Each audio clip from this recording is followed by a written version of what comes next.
Repérer des pratiques d'organisation et des produits responsables n'est pas une chose évidente. Nous allons vous présenter un cadre pour vous permettre de comprendre et d'analyser les différents types d'affichage. Comment définir des pratiques et des produits responsables? Nous avons retenu 3 points qui nous paraissent essentiels. Le premier concerne la portée des efforts. Les axes économiques, social et environnemental doivent être traités de manière simultanée.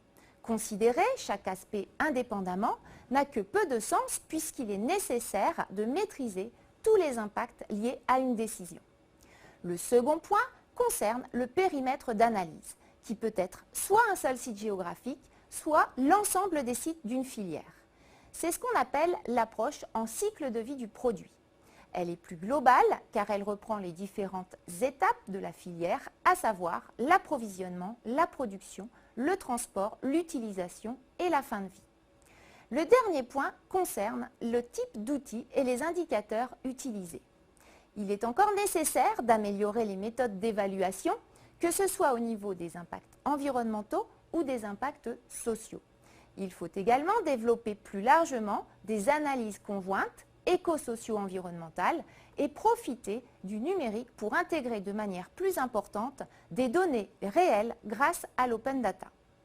Après avoir défini ce qu'étaient les pratiques et produits responsables, nous allons nous centrer sur les affichages produits.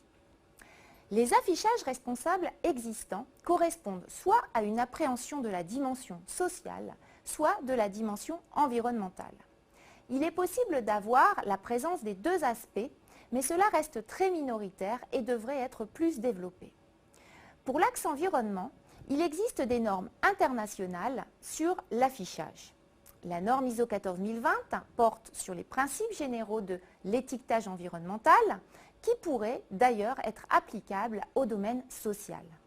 Puis, 3 autres normes distinguent différentes approches. L'écolabel officiel, ISO 14024, qui dispose d'une certification garantie par une tierce partie, comme l'écolabel européen ou la norme NF Environnement. L'autodéclaration environnementale, ISO 14021, signifie que les allégations environnementales sont avancées sous la seule responsabilité du producteur. Enfin, l'écoprofil, ISO 14025, met à disposition des données chiffrées sur les impacts environnementaux du produit, souvent à partir d'une analyse de cycle de vie réalisée de manière volontaire. Pour rendre plus lisibles ces différents affichages, nous avons élaboré une grille de lecture. Elle reprend les différentes étapes du cycle de vie du produit, ainsi que l'axe environnemental et social afin de situer les efforts de l'organisation.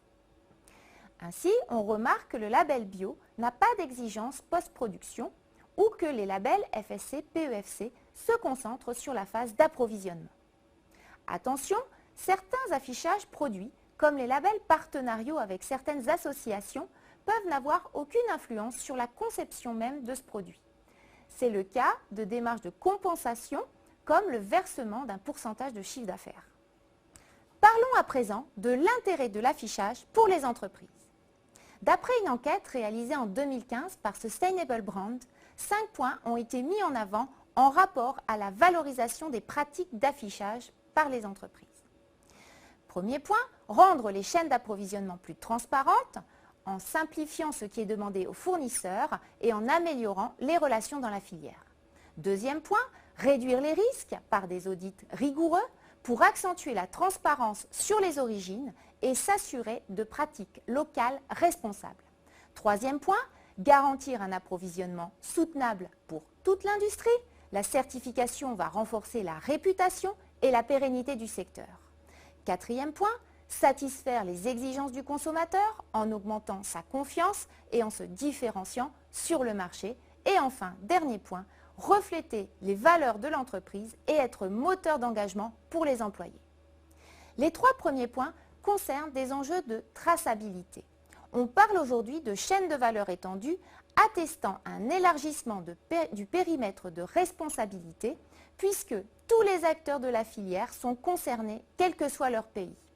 Enfin, on parle également de juste prix, intégrant la valorisation de la qualité sociale et environnementale du produit dans le prix de vente final.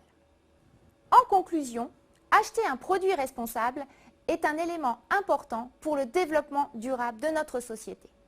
On s'aperçoit que l'affichage doit encore être amélioré afin de rendre plus lisible pour le citoyen la qualité sociale et environnementale du produit ou du service.